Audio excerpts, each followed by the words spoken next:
Now more examples on trigonometric identities. To prove trigonometric identities, never forget the basic trigonometric identities. We have the reciprocal identities, where the reciprocal of sine is cosec, and sine equal 1 over cosec, cosec equals 1 over sine, cosine equals 1 over sec, and sec equals 1 over cosine, tan equals 1 over cotan, and cotan equals 1 over tan.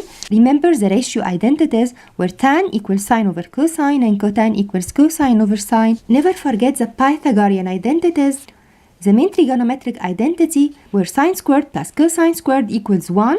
We can derive two other Pythagorean identities. But if you divide each term by cosine squared, you get 1 plus tan squared equals sec squared. And if you divide each term by sine squared, you get cotan squared plus 1 equals cosec squared. The Pythagorean identities can be written in many different forms. Never forget the negative angle identities. Generally, the trigonometric function of a negative angle gives a negative value, except the cosine and its reciprocal. So sine negative theta is negative sine theta, and cosec negative theta is negative cosec theta. Tan negative theta is negative tan theta, and cotan negative theta is negative cotan theta. Only cosine and sec of negative angles give positive values. Cosine negative theta equals positive cosine theta, and sec negative theta equals sec theta. Finally, the complementary angle identities. Complementary angles are two angles where the sum is 90. So sine of pi over 2 or 90 minus theta equals put the co to be cosine theta, and tan pi over 2 minus theta put the co to be cotan theta, and sec pi over 2 minus theta put the co to be cosec theta.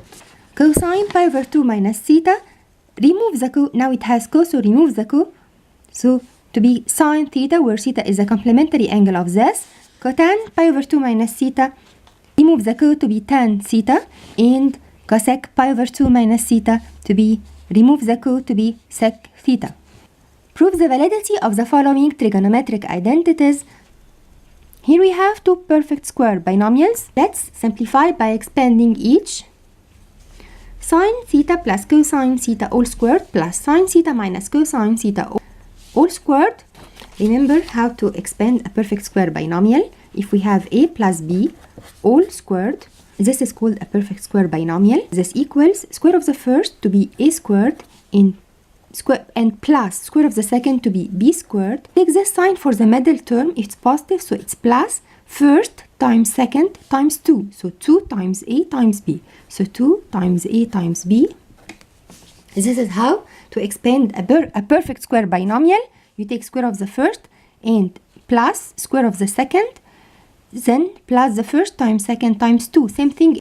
If it's negative, the middle term, only the middle term will be negative. So take square of the first to be sine squared theta, and take square of the second to be plus cosine squared theta. Then take the first times the second times 2, so 2 times sine theta times cosine theta. Take the middle term takes the sine, so it's plus. For this one, take the square of the first, so plus sine squared theta, and take the square of the second, and it should be positive because when you square a negative sign you get a positive sign, so plus cosine squared theta. Then the middle term is negative because of this sign, so first times second times 2, so 2 sine theta cosine theta. Recall the main Pythagorean identity. Sine squared plus cosine squared equals 1.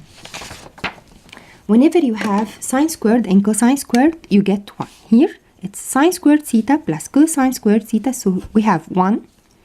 So it's 1.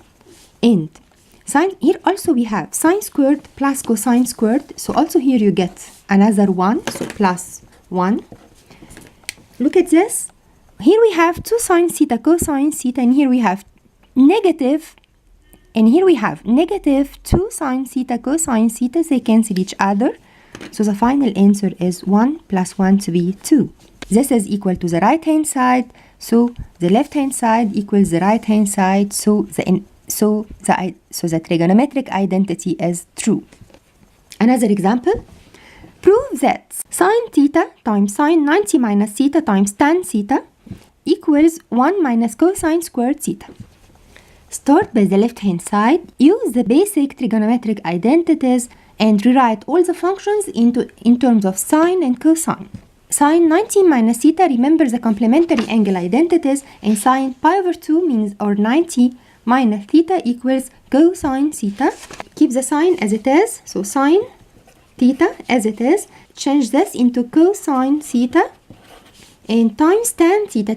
Use the ratio identities to change tan theta into sine over cosine. So tan theta is sine over cosine. Here we have cosine theta up and down, so simplify. So cancel it. So they cancel each other. Sine theta times sine theta to be sine squared theta. Recall the Pythagorean identities. Sine squared theta equals 1 minus cosine squared theta.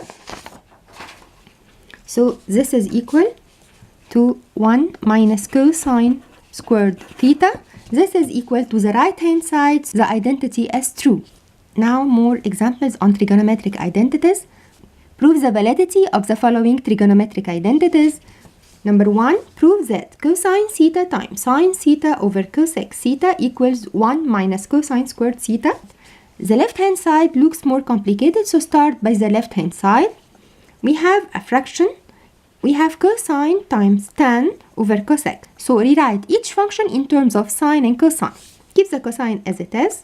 So cosine theta times, change the tan into sine over cosine.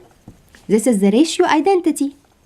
And the cosec, and down we have cosec, so rewrite it as 1 over cosec theta. 1 over cosec. Recall the reciprocal identities. 1 over cosec is sine. So rewrite this. Cosine theta times sine theta over cosine theta. Recall the reciprocal identities. 1 over cosec equals sine. So times sine theta. Now simplify cosine theta up and down to get sine theta times sine theta to be sine squared theta. Recall the Pythagorean identities. Sine squared theta equals 1 minus cosine squared. So this equals 1 minus cosine squared theta. This is equal to the right hand side. So the trigonometric identity. Number 3, prove that cosec theta over cosine theta times 1 minus sine squared theta equals cotan theta. The left hand side looks more complicated, so start by the left hand side. 1 minus sine squared. Recall the Pythagorean identities, and 1 minus sine squared equals cosine squared. So we have here cosine squared instead of this. Cosec theta. Recall the reciprocal identities and rewrite cosec as 1 over sine theta. Also down we have cosine theta. Now simplify. Cosine squared theta up and cosine theta down. Simplify by cosine theta up and down to be cosine over sine. Cosine over sine equals cotan theta. Finally, this is equal to the right hand side, so the identity is true.